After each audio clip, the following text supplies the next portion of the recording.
Então, vamos lá. Primeira palestra hoje da trilha de User Experience Front-End de XJS. Tá? A ideia aqui dessa palestra é passar dicas e melhores práticas. É uma palestra mais para o pessoal que já tem certa experiência com XJS. Alguém aqui já trabalha com XJS? Tá? Poucas pessoas trabalham. Para o pessoal que ainda não trabalha com XJS, que tem alguma curiosidade de saber como é que é, lá no blog, no loiane.com, tem um curso gratuito. Então, tem mais de 17 horas de videoaulas do YouTube que vocês podem assistir aí quando vocês quiserem. Tá? Então, por isso que a ideia aqui da palestra é ser um conteúdo um pouco mais intermediário. Tudo bem? Então, um pouquinho sobre minha pessoa. Eu trabalho como gerente de projetos. Tá? E de noite é que a gente faz os programas legais, né? Em casa a gente se diverte de noite. Um pouco mais de 8 anos de experiência aí na área de TI. Já trabalhando com o Sencha são 4 anos, então metade da minha carreira que eu estou trabalhando com o Sencha já. Mais 8 anos aí já dedicados a Java. Tá? Gosto muito de trabalhar com comunidade, então sempre estou envolvida com comunidade Java e também com as comunidades da Sencha, tanto aqui no Brasil quanto a nível mundial também. E tem lá no blog também, tem cursos, videoaulas e artigos também sobre o assunto, que quem tiver curiosidade depois pode dar uma olhada também. Tá? E um momentozinho jabá também, eu gosto bastante de escrever nas horas vagas. E esse mês acabei de publicar mais 2 livros, que foi o Master em XJS e o Sencha Architect. Tá? Então, quem tiver depois algum interesse também. Daqui a uns dias, quando eu receber... porque o livro foi lançado agora na semana passada. Eu devo fazer sorteio no blog na semana que vem, ou na outra semana, assim que eu receber o livro da editora. Eu ia trazer aqui para o evento, mas como eu estou sem o livro ainda, nem recebi minha cópia ainda, acabei não trazendo. Então, vamos lá. Qual que é a ideia, então, da palestra? É passar para vocês 15 dicas. Quando a gente estava falando hoje na abertura, a questão do request payload, né? A Amazon, por exemplo, ela investe bastante em pesquisa e em otimização do código JavaScript, CSS, HTML, para na hora que o usuário for... O microfone está ruim para vocês? Ou tá legal? Ok. Para na hora que o usuário for carregar a página, essa página carregar o mais rápido possível. E, com isso, eles conseguem ter um lucro maior. Porque, já pensou, você está abrindo o sistema, demora 30 segundos para carregar. Né? Espera aí, eu vou abrir a página, vou clicar lá no Enter, vou ali pegar um cafezinho, aí eu volto. Né? Isso não é muito legal. Então, tem que ter rapidez. Então, qual que é essa ideia? É sempre a gente focar na experiência do usuário e também na rapidez para que a página carregue mais rápido. E a ideia também é pegar erros comuns que iniciantes, né, o pessoal que está aprendendo XJS, comete bastante. E para evitar esses erros. E são tipos de coisas que a gente aprende só depois de algum tempo trabalhando com XJS. Então, a ideia é já passar para vocês, para quem tiver curiosidade depois, conseguir já evitar esse tipo de erro, tudo bem? Então, a primeira dica seria o quê? Definir os seus próprios componentes. O que acontece bastante? Para o pessoal que veio do XJS 3, tá, isso era uma coisa muito, muito comum. Agora, com o XJS 4, tem toda a questão de uma nova arquitetura. E o pessoal ainda tem umas velhas práticas que não são muito legais. Tá? O que seria, então, definir os seus próprios componentes? Tem gente que está programando no XJS e já chega criando um painel, um formulário. Tá? Para quem nunca viu XJS, também é essa carinha. XJS tem vários componentes, tem grids, tem forms, tem árvores, tem gráficos, tá? Uma biblioteca open source, para quem nunca ouviu falar. Porém, para uso comercial, ela é pago. Tá? A gente, às vezes, tem mania de pensar que tudo open source é gratuito, mas nem tudo que é open source é gratuito. Né? O XJS é um exemplo dele. É open source, mas para uso comercial, ele é pago. Então, para a gente ter uma ideia, esse é um formulário. E as pessoas vão assim, opa, eu preciso criar um formulário, então eu já vou instanciando um formulário. Isso aqui é como se fosse instanciar um formulário. Então, eu vou dar um título, uma largura, eu vou dar aí uma largura vou estilizar com 10 pixels e vou pedir para renderizar na tag, no corpo do HTML. E aí eu tenho os itens, que eu posso ter vários text fields, radial buttons, e aí não importa. E o pessoal vai direto para isso. Isso não é muito legal. O que seria legal? É você criar o seu próprio componente. É você chegar e definir, olha, esse é o meu formulário. Formulário de cadastro de cliente, formulário de cadastro de pessoa, enfim, não importa. E olha que fácil que é para fazer. Né? Se a gente voltar aqui, é um XCreate, e aqui eu estou dando um XDefine. Então, estou definindo, estou dando o nome para o meu componente, eu posso utilizar um namespace, que ajuda mais ainda na organização do meu código. Eu estou estendendo, ou seja, a gente está fazendo uso de herança aí. Estou dando um nome para o meu componente, que é esse widget aí, e aí todas as outras informações que estavam no outro código. E aí embaixo, eu vou instanciar o código que eu criei, o formulário que eu criei. Por que isso é legal? Porque quando a gente começa uma aplicação, a gente está ali, eu vou criar um grid, beleza. 2 meses depois, o cliente pede, olha, agora eu quero que você crie, eu quero na página mostrar 2 grids. Só que um eu quero mostrar os ativos, os clientes ativos, e ao outro, ao mesmo tempo, eu quero os inativos. Por algum motivo, o cliente pede isso. Então, o grid vai ser o mesmo, concordam? É exatamente o mesmo componente, só os dados que serão diferentes. E com isso, você já tendo o seu componente, você não vai precisar e ter 2 códigos desse. Você vai ter apenas o seu código, o seu componente, e vai instanciar ali, só no caso com os itens, no que você quer. Nesse caso do grid, que a gente está falando aqui, seria só a URL de onde ele vai carregar o dado, que seria diferente, ou um parâmetro sequer. Ou seja, é sempre legal a gente definir os nossos próprios componentes para ter o maior reuso de código possível. Um outro exemplo aqui. Aquele lá foi um exemplo bem simples, mas se a gente quiser... Como o XJS ele tem um approach orientado a objetos, e aí a gente pode entrar até no flame war aqui agora, porque tem gente que fala que JavaScript é orientado a objetos. Eu, particularmente, discordo dessa afirmação. Tá? A Accenture também não concorda muito com isso. E o XJS ele não é orientado a objetos. Tá? Ele tem um approach orientado a objetos. Então, se você já tem experiência com orientação a objetos, você pode notar que é muito similar, é muito parecido com orientação a objetos. Né, que a gente está definindo, está estendendo, depois eu vou criar uma instância. E eu também posso definir métodos, né, que no JavaScript a gente chama de funções. E aí eu posso ter... o que eu posso fazer com isso? Eu posso pegar um componente já existente e eu posso customizar esse componente ainda do jeito que eu quero. Olha, nesse caso aí do setColored, eu estou pegando um text field e o label dele, né, quando você tem um campo, um text field na sua tela, você tem lá nome, né, e um espaço para o usuário colocar o nome dele. Aquela label nome, por exemplo, se a gente chamar esse setColored e passar um CSS, a gente pode mudar a cor, por exemplo, ou aplicar um CSS nele. Ou seja, eu posso adicionar ainda funções aos componentes existentes do XJS com isso também, que é uma coisa bem legal.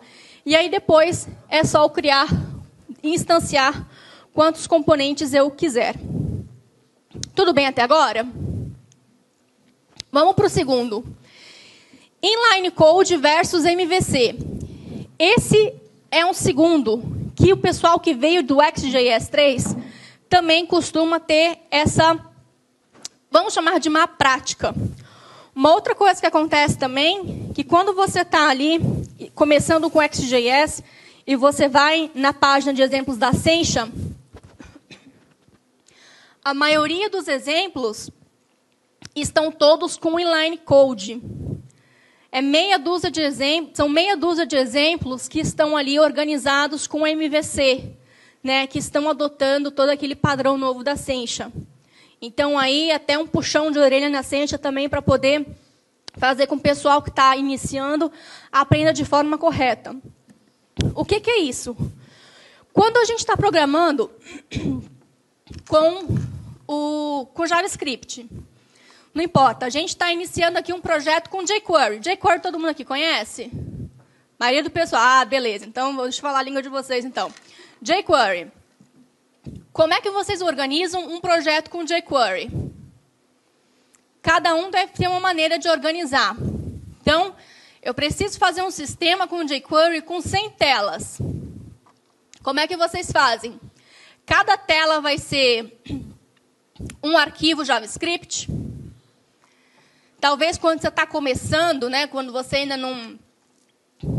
ainda não apanhou muito, você põe tudo no arquivo só, aquela coisa linda depois para dar manutenção. Aquele arquivo de 5.000 linhas que você tem que debugar e você não sabe onde está o erro. Aí você vai rodar aquilo lá no Explorer, porque você botou um bendito ponto e vírgula a mais, e aí você perde 3 horas para descobrir que foi o bendito ponto e vírgula que você botou a mais. Né? Dá aquela dor de cabeça. Com o XJS 3, você podia fazer assim, você podia ter um sistema, tudo no arquivo só, botar todo o seu código JavaScript no arquivo, e aí você tem um sistema de 5.000 linhas, 10.000 linhas, dependendo do tamanho do sistema que você tem. Tá?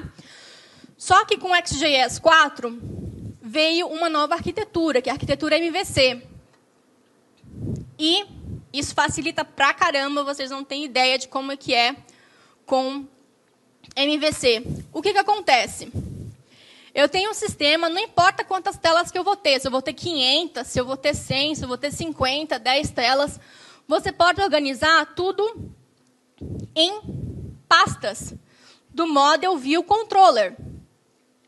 Né? Então, aqui, olha, eu tenho um exemplo para vocês de um sisteminha que eu desenvolvi. Eu tenho aqui o controller.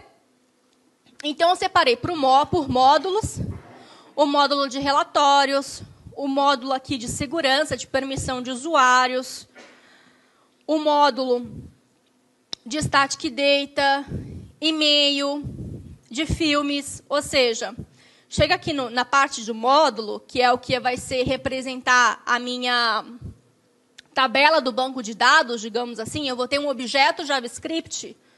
Para quem nunca viu aí o XJS, eu posso declarar um model, que ele vai ser mais ou menos o mesmo modelo, vai ser o mapeamento da tabela que eu tenho no banco de dados. Então, posso declarar aqui, olha, organizar por pastas, a mesma coisa. Menu, enfim, a mesma coisa aqui no Store. E aí, digamos que o cliente pede, olha, eu tenho uma tela aqui de atores, tá? Vou mostrar aqui para vocês. Atores. Aí o cliente quer que eu mostre uma informação a mais. Eu vou precisar criar uma coluna a mais no meu banco de dados.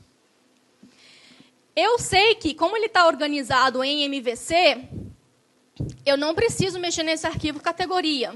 Os arquivos que eu vou mexer são esses arquivos que têm alguma coisa com ator, escrito ator. Então, mesmo que seja uma pessoa nova na equipe depois, é muito mais fácil dela vir aqui e dar manutenção no código. Mesmo que ela seja novata em XJS. Poxa, eu tenho que dar manutenção na tela de ator. Ah, então eu sei que essa tela aqui de país não tem muito nada a ver com a tela de ator. Né? Então, é bem mais fácil para a gente poder organizar o código assim. Tudo bem? Para trabalhar em time é muito melhor, porque, por exemplo, você tem um time de 5 pessoas. Você tem 5 telas para desenvolver. Cada um fica com um. E aí, cada um vai criar os seus próprios arquivos.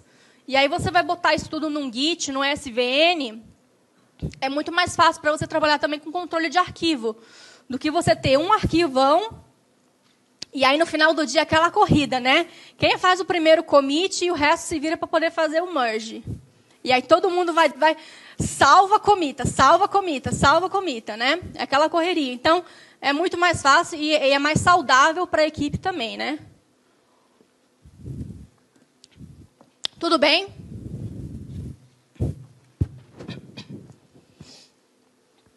Não edite o código-fonte.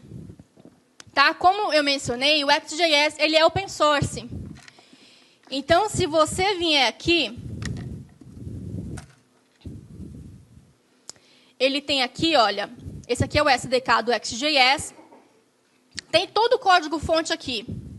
Essa aqui é a versão gratuita dele, tá? É a versão GPL 3 deles que vocês podem baixar do site. E o código-fonte está aqui. Se eu quiser estudar, eu estudo. Se eu quiser modificar, eu modifico. Está aqui, né? O que está me impedindo de modificar, abrir o código aqui, escrever um monte de coisa que eu quiser aqui? Mas, por favor, não modifique o código-fonte, mesmo que você tenha acesso para fazer isso. Sério, pessoal, não modifique o código-fonte. E por que eu estou falando isso? Porque tem gente que faz isso. Por quê? Tem muita gente, a maioria daqui da comunidade brasileira tem acesso à versão GPL do XJS. Então, o pessoal baixa a versão gratuita, né? Brasileiro, né? Sempre quer dar um jeitinho e nunca comprar licença. Então, o pessoal baixa a versão gratuita lá do site. E o que acontece é que a versão gratuita, ela tem um pequeno delay com quem tem a versão, a licença paga. Com a licença paga, né, você tem acesso aos commits que o pessoal sempre está dando lá no SVN. Desculpa. E aí, sempre tem um bugzinho ou outro que ainda não foi resolvido. E aí você vai lá no fórum da Sencha, tem, para você resolver esse bugzinho aqui, é só você colocar isso daqui. E aí o pessoal, super ideia, hein? Vou lá editar o código-fonte do framework. Só que aí sai uma nova versão, pode ser que você tenha 10 bugs lá. Corrigiram 8, faltou 2. Putz, aqueles outros 2 lá que eu corrigi, modificando o código-fonte, já foi para o beleléu. Não tem, o que eu vou fazer agora? Então, como é que a gente faz isso? Qual que seria a melhor maneira de fazer isso? Você poderia estar modificando o prototype diretamente, mas isso é uma péssima prática. Tá? Então, a gente nem finge que eu nunca falei isso. Tá? Não façam isso. Bate na mãozinha se alguém for modificar o prototype. Não faz isso. É criar um override. O que é criar um override? Eu vou pegar o meu componente, é como se eu estivesse fazendo uma herança, só que eu vou estar fazendo um override, eu vou substituir um determinado comportamento. E aí, por exemplo, se eu quiser aqui, no text field, que o valor dele seja sempre ali no inOverride, eu posso simplesmente fazer um override da função setValue e colocar ali, ó, inOverride. Então, o valor inicial já vai ser inOverride. É uma maneira muito mais simples e mais elegante do que você ir lá no código-fonte do text field e modificar o código-fonte. E assim, quando eu pegar uma versão nova, que já corrigiram aquele bug, eu simplesmente posso comentar, né, os overrides que corrigiam bugs e deixar aqueles que ainda não foram corrigidos. Então, é uma solução elegante e mais simples. E mais, nem só para corrigir bug. Às vezes, você quer modificar o comportamento de um determinado componente do XJS. Então, você tem o poder para fazer isso e não precisa modificar o código-fonte. Sério, não modifique um código-fonte. Aquilo lá é sagrado, você não toca, finge que é proprietário, que você não tem acesso, tá? Faz um override aqui, que a Titia Loiane fica muito feliz em ouvir que vocês fizeram override e não editaram o código-fonte. Tudo bem? Essa é uma outra coisa que me deixa muito triste quando eu vejo. Alguém trabalha aqui com PHP? Bastante gente. E esse pessoal que trabalha com PHP adora fazer isso. E tia Loiane chora quando vê um negócio desse, viu? O pessoal lá do fórum, de vez em quando, posta código assim. E, gente, é uma coisa triste, viu? Eu não sei programar em PHP, tudo bem? E o pessoal põe código de outra linguagem no meio do XJS. Não faz isso, não, gente. Isso é feio. Sabe, não tem aquele ditado que o pessoal fala, uma foquinha morre, um gatinho, um cachorrinho, então. Né? Um animal em extinção morre toda vez que você faz isso. Você quer que os seus filhos um dia vejam todos os animais que hoje existem, né? Então, vamos preservar aí a fauna. Então, não faz isso. Como é que a gente faz, então? Front-end, back-end, vamos separar esse negócio. Só porque PHP você pode ter acesso lá ao front, não significa que você deva fazer isso. Você está trabalhando com XJS, justamente para você não ter que trabalhar com PHP no front-end. Deixa o PHP lá no back-end, para você fazer toda a sua lógica de negócio, acessar banco de dados, sei lá mais o que fazer, o que você tem que fazer. Tá bom? E aí, o que você faz? Você tem todo o seu código XJS, só XJS, sem isso daqui, viu? Só XJS, hein? Lembra disso. E aí, no servidor, você tem o que você quiser. Só a linguagem que você quiser. Tá? E aí, como é que você vai conversar? Com JSON. O XJS também suporta XML. Mas, poxa, a gente está aqui falando de JavaScript, né? Não. JSON, JavaScript, JSON, subset de JavaScript. Então, a não ser que o cliente fala, olha, um animal exótico vai morrer se você não usar XML. Aí tudo bem, você usa XML. Se for aquele requerimento, requisito, super requisito, aí você usa. Porque XML também não é um negócio muito legal. Se você comparar em relação a JSON, JSON tem uma performance melhor para a troca de dados aí na web. Tudo bem? Em relação ao XJS, uma linguagem de servidor. Joinha? Beleza. Implemente gradualmente. Essa é uma outra coisa que o pessoal sempre faz também. O que é isso?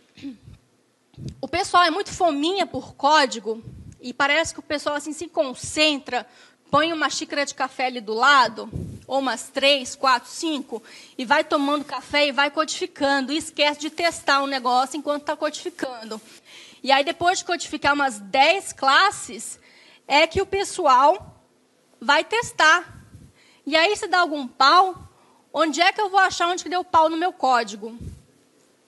Eu já fiz um monte de coisa. Então, faz o seguinte. Você programa um pouquinho, dá um Ctrl S, abre o browser, abre, vê se está funcionando, vê se não tem nenhum erro, tá? E tem ferramentas para isso hoje no mercado, que se você não quer ficar abrindo o browser, o Live Reload, por exemplo, gente, isso é mágica. Isso é uma coisa linda mesmo, isso é uma coisa linda de Deus. Ó, para quem usa Windows, isso aqui é de graça. Tá? Para quem usa Mac, custa $10. Mas, tipo, é um super investimento, tá? No final do dia ainda, você pode ver quantas vezes você salvou o seu código. Você salva, ele automaticamente dá o refresh no browser. Olha que lindo isso, você não precisar ficar dando F5 lá. E aí você já vê. Então, isso é super importante. Você codifica um pouquinho. Poxa, eu criei um HTML em branco. Salva e testa. Está em branco, beleza. Aí agora eu vou criar só um H1 ali para ver se está tudo ok, não está quebrando nada. Perfeito. Agora eu vou incluir o XJS ali, só o import do XJS. Vou abrir o Firefox para ver se está carregando. Está carregando, perfeito. Agora eu vou fazer um alert. Opa, o XJS está carregando. Agora, então, eu vou começar a codificar o meu projeto. Então, vou fazer a primeira telinha. Fiz uma telinha super simples, super tosca. Vou ver se está funcionando. Está funcionando. Aí você continua. Não vai fazer 10 classes e depois você vai testar, porque depois dá pau e você não sabe onde está o pau. Né? Depois você não sabe como é, onde está o erro. Aí você fica 1000 linhas de código, onde está o erro, né? É como Aquele bichinho, quando a gente era criança, que você tinha aqueles livros, eu acho fulaninho lá, que era um bichinho de gorrinho vermelho. Como que é o nome? Wally, isso. Acha o Wally. Vai ser a mesma coisa, achar o Wally dentro do seu código, né? Então, dica dessa ferramenta, para quem usa Windows, é de graça. Para Linux, eles ainda estão trabalhando para fazer uma versão para Linux. Mas isso aqui, gente, sério, é uma mão na roda, viu? É lindo. Perdão. Evite overnesting. Isso aqui é uma outra coisa que tia Loiane chora quando vê, viu? Eu estava até conversando com um rapaz hoje de manhã sobre isso, porque o pessoal às vezes não sabe por que o sistema está lento. É por causa desse bendito overnesting. O DOM, todo mundo sabe que é uma coisa super lenta, quando a gente precisa manipular DOM. E o XJS, apesar de a gente estar trabalhando ali com JavaScript, no final, ele vai ler todo o seu JavaScript e vai transformar isso, né, em DOM e HTML. E, às vezes, pode ficar lento. Quem já teve curiosidade aí de ver qual que é o código que o XJS gera depois que a aplicação está renderizada no browser, é uma coisa monstruosa. Então, o que a gente puder otimizar para melhorar a performance é bom. XJS é lento? Não é, se você souber usar. Então, tem coisas que a gente precisa ficar sempre de olho, como esse overnesting. O que é esse overnesting, então? Está vendo essa caixinha roxa? Essa caixinha roxa é o que você quer mostrar para o usuário. Mas, às vezes, o pessoal vai botando tanto componente atrás, eu quero mostrar um form, mas esse form está dentro de um panel, que está dentro de um tab, que está dentro de um container, que está dentro disso, que está dentro daquilo, que está dentro de um viewport. E aí você tem vários componentes alinhados no XJS, e aí, simplesmente, é extremamente pesado para você renderizar um simples componente, como aquela caixinha roxa ali no final, que é o que você queria mostrar para o usuário. Então, olha, é sempre bom a gente tentar conhecer os componentes a fundo. Olha os nomes: Form Panel, Grid Panel, Tab Panel, Tree Panel. Eles já são painéis. Você não precisa colocar um Form Panel dentro de um outro painel no XJS.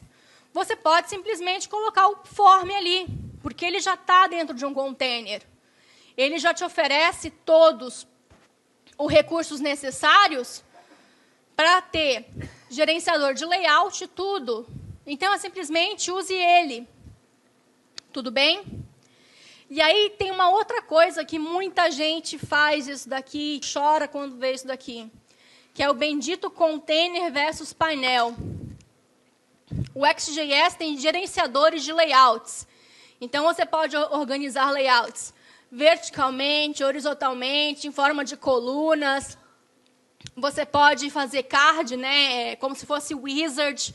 Você pode ter apenas um componente pegando toda a área todo o corpo do seu HTML, enfim. E aí eu preciso colocar 3 componentes horizontalmente ou verticalmente. Você escolhe, a gosto do freguês. Eu preciso organizar 3 componentes de alguma forma. Aí a pessoa vai lá e me escolhe um panel. Faz isso não, gente, ó. Bate na mãozinha quando estiver ali codificando. Porque o panel é um componente super pesado. Ele tem vários recursos. Eu estou querendo apenas fazer uma organização de layout. Eu quero só isso. Eu quero pegar uma caixinha e colocar 3 objetos dentro dessa caixinha. Eu só quero isso. Eu quero pegar essa caixinha e guardar no meu armário para não jogar os objetos lá dentro. Eu não quero a caixinha com laço de presente, com desenho de gatinho. Eu quero uma caixa simples, uma caixa de papelão. Simples. O container, ele faz esse papel para a gente. Por quê? Ele é o objeto, ele é o container mais leve do XJS. O panel é filho do container, né? O container é classe mãe do Panel no XJS. Então, se eu quero só apenas fazer organização de layout, eu posso utilizar o container se eu estiver realmente precisando de utilizar um container para poder fazer o wrap dos meus componentes. Tá? Então, sempre dê preferência para container em vez de panel. Porque o container vai ser o simples. Tá? Ele vai ser um objeto ali transparente no fundo que você vai usar.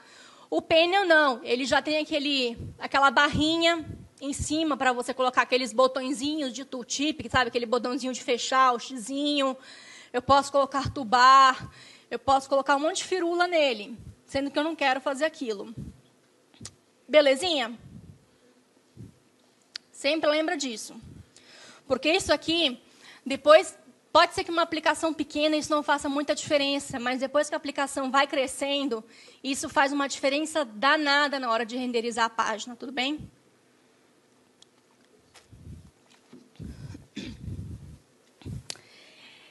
Essa função Ajax, você manda o request para algum lugar e você tem um callback. Sucesso e falha.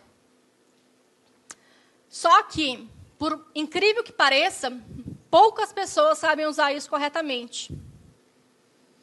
Qual que seria a diferença de sucesso e falha? Alguém saberia?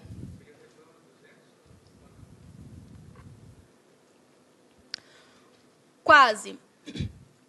Para o XJS, o que é sucesso?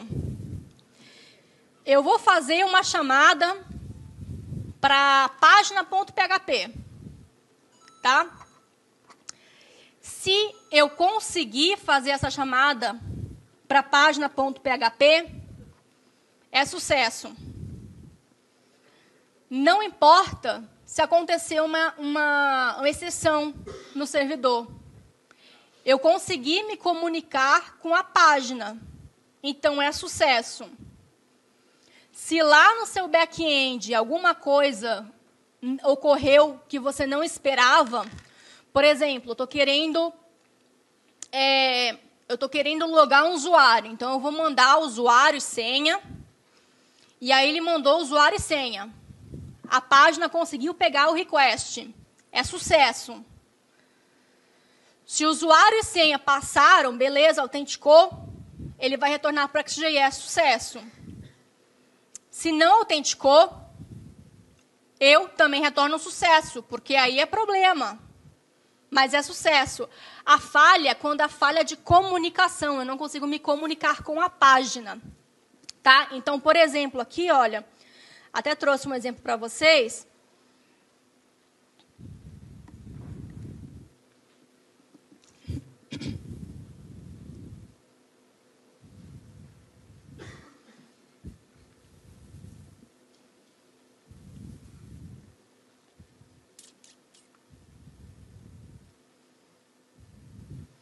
Então, aqui, olha, se eu consigo, ok, sucesso. Se eu mudar aqui, olha, deixa eu tentar logar aqui de novo e mandar uma senha diferente que não vai bater.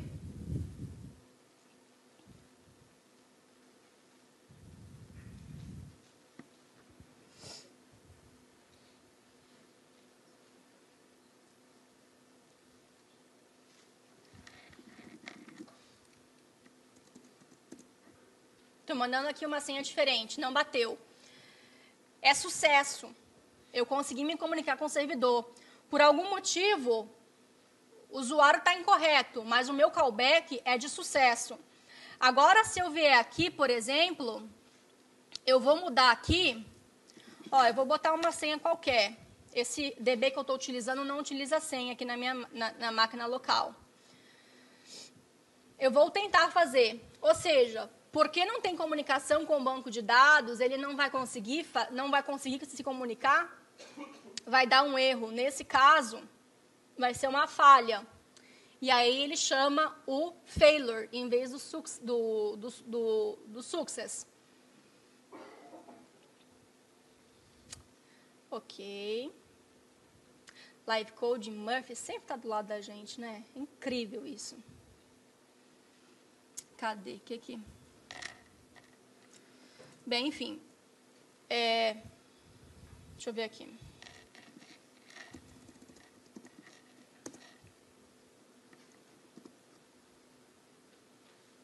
Aqui, ó. Aqui ele mostra. Como não consegui, ele mostra uma exceção. E existe forma de você capturar isso aqui. Então, isso aqui seria uma falha. Não consegui me conectar com o banco de dados, então deu uma falha de comunicação, e aí ele vai com falha. Então, olha, dá para a gente fazer. O que você pode fazer, então? No servidor, você pode retornar uma mensagenzinha ali, sucesso, true ou false, e dependente que seja true ou false, ele vai cair no success. E aí, cabe a você tratar se o sucesso for true ou false. No failure, é só se for falha de comunicação. Tudo bem? E muita gente pensa que é o contrário. Se eu fizer um retorno success false no meu servidor, se eu pegar aqui no result success false, ele vai cair no failure, o que não é verdade. Então, esse é um dos erros mais comuns que a gente vê em código XJS por aí, que as pessoas cometem. Isso aqui é uma outra coisa que faz a gente entrar em depressão. A gente nem chora, já entra em depressão. O pessoal que trabalhou com XJS 3 veio com isso daqui porque usava esse carinha aqui, porque era a única forma que você tinha. Com XJS 4, existe uma outra forma. Tá? O que é? Que é o XTGetSMP, que é você pegar um componente pelo ID. E no XJS 4, você tem um component query. Esse component query, ele funciona de forma bem semelhante aos seletores do jQuery. Você passa lá um seletor do jQuery e ele te retorna ali uma lista de objetos que fazem um match com aquele seletor que você passou.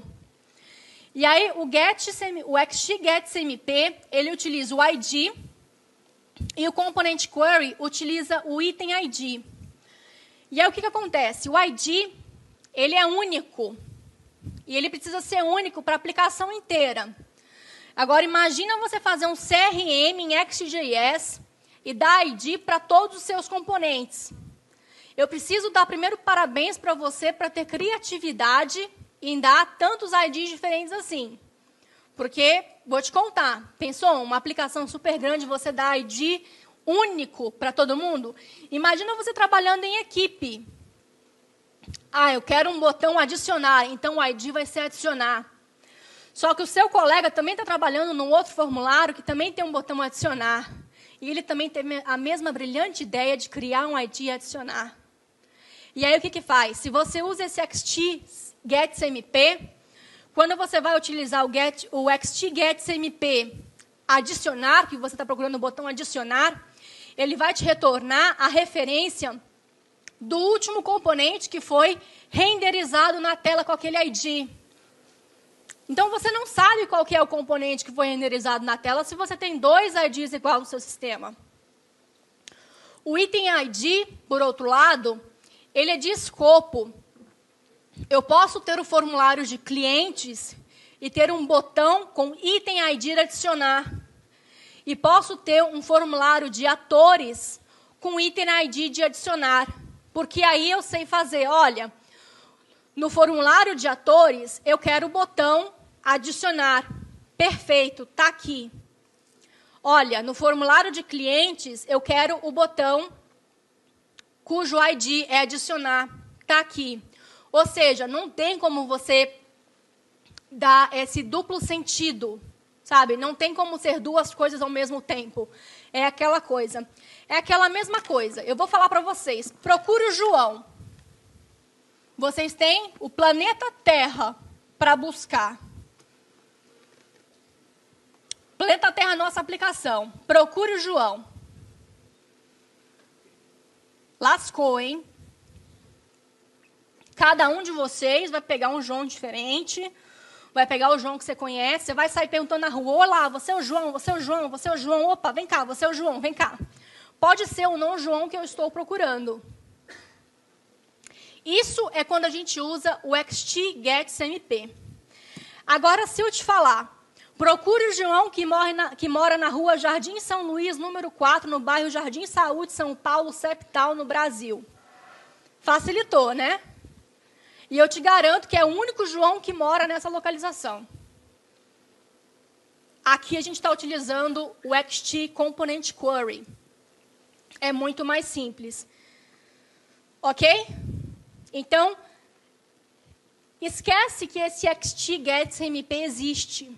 Vocês nunca viram isso daqui. Se você vai começar a trabalhar com XJS, você nunca viu isso dali. É uma peça, é a pior prática que você pode ter quando você trabalha com o XJS. É utilizar esse carinha ali.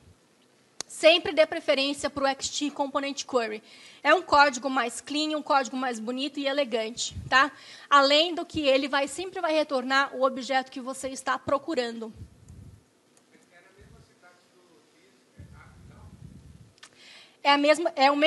Os mesmos seletores você pode procurar, só que com o XT Component Query, o escopo é a sua aplicação.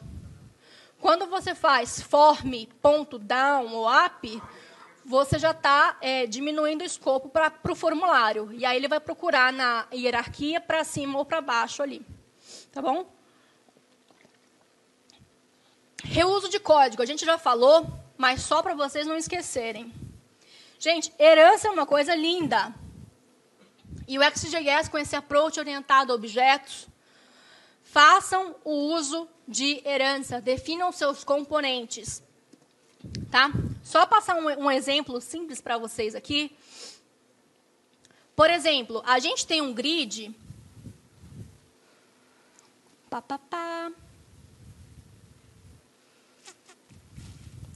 Cadê? Aqui. Viu? A gente tem um grid que todo grid vai ter essa coluna aqui, last update. Todo grid vai ter essa coluna. Eu vou declarar todo o grid com essa coluna? Não, olha que coisa linda. Eu vou declarar um grid, vou criar um grid, que ele vai ter essa coluna, e ele vai ter, por exemplo, essa toolbar, com o botão de adicionar, editar e deletar. Todo o grid meu vai ter isso daqui. E aí, quando eu quiser, eu simplesmente declaro aqui, estendendo esse grid, e aí eu ponho só o código que está faltando. Olha que lindo que é o uso de herança. Você está economizando código, isso é uma coisa muito legal. E você economiza código na hora que você faz o build de produção, que a gente já vai falar, seu código fica menor, você diminui o request payload, o cliente fica mais feliz, o usuário fica mais feliz, porque a sua página demorou menos tempo para renderizar. Tudo bem? Então, isso faz uma diferença danada também. Então, usem e abusem de herança, definam suas classes abstratas, mesmo que seja um modelo. Toda coluna no meu banco de dados tem um ID. Então, eu vou declarar um supermodelo com ID. E aí, os meus outros modelos vão estender desse meu supermodelo e eu não preciso mais declarar o ID. Já estou economizando 3 linhas de código, mas pode ser que a minha aplicação vai crescer e aí depois eu economize mais código ainda. E essas pequenas coisinhas depois vão fazendo a super diferença. Ok? Então, está aqui um exemplo. O ID, e aí depois eu não preciso. Eu posso ter quantos modelos eu quiser.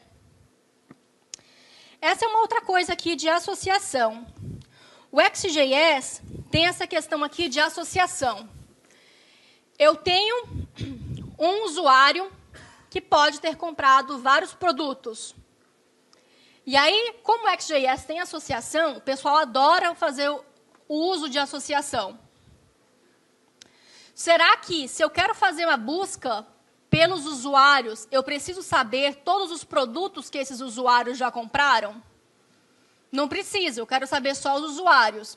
Ou seja, mesmo um framework tendo um recurso, às vezes não compensa você utilizar. Às vezes compensa você listar todos os usuários, e aí quando você clicar naquele usuário, é que você vai fazer o request para o servidor pedindo todos os produtos daquele usuário. Então, sempre faz sob demanda. É muito mais simples, é menos dado trocado entre o servidor e o browser. Tudo bem? Debugar. A gente tem que aprender a debugar.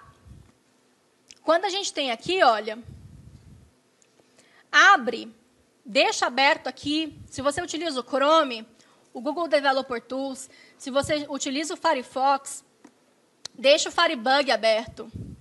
É essencial você trabalha com front-end, é essencial você saber debugar. Isso aqui não é uma coisa muito complicada. Você gastar aqui meia horinha fuçando isso daqui, você consegue ver o que é. Então, você consegue ver aqui o HTML, você consegue ver o CSS, você consegue ver aqui quais são os links que foram feitos request. Você consegue verificar ainda aqui nesses links qual que foram os parâmetros passados para o servidor, qual que foi a resposta. Você consegue ver tudo. Então, é muito simples de debugar. E para XJS, você pode utilizar o que você quiser. Se você gosta mais do Chrome, usa o Chrome, o Developer Tools. Se você gosta mais do Firefox, usa o Firebug. Ambas são ótimas ferramentas. E aí vai a gosto do freguês. Tem esse Illumination for Developers, que ele é próprio para XJS. Isso aqui é uma coisa linda também. Ele é pago, mas a licença dele não é uma coisa absurda assim. São $25 por ano, no primeiro ano, e depois são $15. Eu uso isso aqui bastante. Para mim, assim, é um investimento que vale super a pena. Num ano, a quantidade de tempo que você economiza utilizando essa ferramenta, nossa, é muito tempo que te economiza mesmo. Então, vale super a pena essa ferramenta aqui. E aqui eu tenho até ela aqui. Se alguém tiver curiosidade, depois, olha, dá para você ver os componentes, dá para você ver... Porque aqui a gente não conseguiu conectar com o banco. Eu simulei aquele erro, mas dá para você ver tudo que veio carregado do banco, dá para você ver a hierarquia dos componentes. É ótimo também para aprender XJS. Eu aprendi XJS pra caramba, depois eu comecei a analisar mesmo a hierarquia de componentes aqui.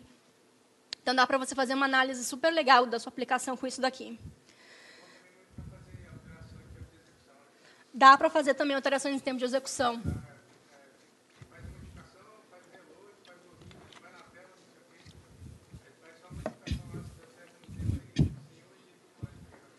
É super legal também.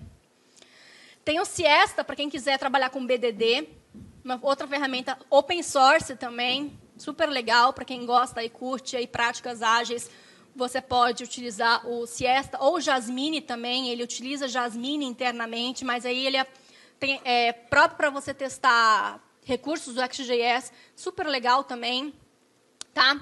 A documentação é a sua melhor amiga. A documentação do XJS é uma coisa linda e maravilhosa.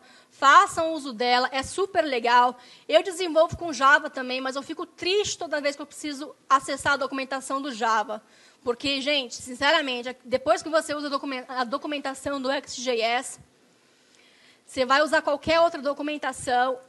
É triste, viu? Porque é realmente muito bem feito, tem vários exemplos, é muito legal mesmo. Tá? Outra coisa, tem muita gente que quer botar o XJS rodando no dispositivo móvel. XJS não foi feito para dispositivo móvel, XJS foi feito para desktop, tá? Para rodar aí no browser da web, do seu computador. Mas tem o Sencha Touch, que é primo dele, que também é free e open source, que você pode utilizar e boa parte do código dá para você reusar se você precisar ter a sua mesma aplicação, ambas plataformas, desktop ou mobile. Tá? Minifica o código de produção. Vocês viram aqui, olha, eu fiz aqui uma aplicaçãozinha com várias classes. Pelo amor de Deus, não me ponha isso daqui em produção. Faça o build de produção. Sério, eu suplico a vocês, porque dá uma diferença danada na velocidade de carregamento. Vocês viram, eu mostrei ali para vocês, estava com build de desenvolvimento ali. E é lento, porque está recarregando vários arquivos, tá? Então, eu tenho aqui, ó, vários arquivos da minha aplicação. E, olha, 911 requests, 4.8 megas. Cara, uma aplicação JavaScript, isso aqui não pode. cliente não vai fazer download de 5 megas para o browser quando ele vai abrir a sua aplicação. Isso aqui é inaceitável. Você faz o download, você faz o build de produção, já diminuiu o número de requests, porque tem várias imagens também, né? 87.9K. Olha a diferença de quase 5 megas. Então, olha, aquele monte de arquivo aqui, olha, para isso daqui. Olha que super legal. Então, faça um build de produção. A Sencha tem o Sencha CMD, que você faz, é uma linha de comando que você roda e gera para você o build de produção. É uma coisa super simples de se fazer. Tá? E a gente está falando de XJS, mas XJS é um framework JavaScript com HTML5 e CSS. Teve um pessoal aqui do Brasil que fez esse projeto aqui super legal, como perder peso no browser. Não importa se você está trabalhando com jQuery, com XJS, não importa a biblioteca que você utiliza.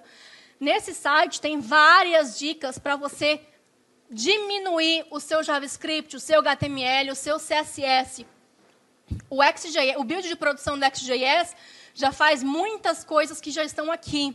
Mas você pode ainda diminuir o HTML, o CSS que você vai criar para fazer as suas próprias customizações. Enfim, fica a dica.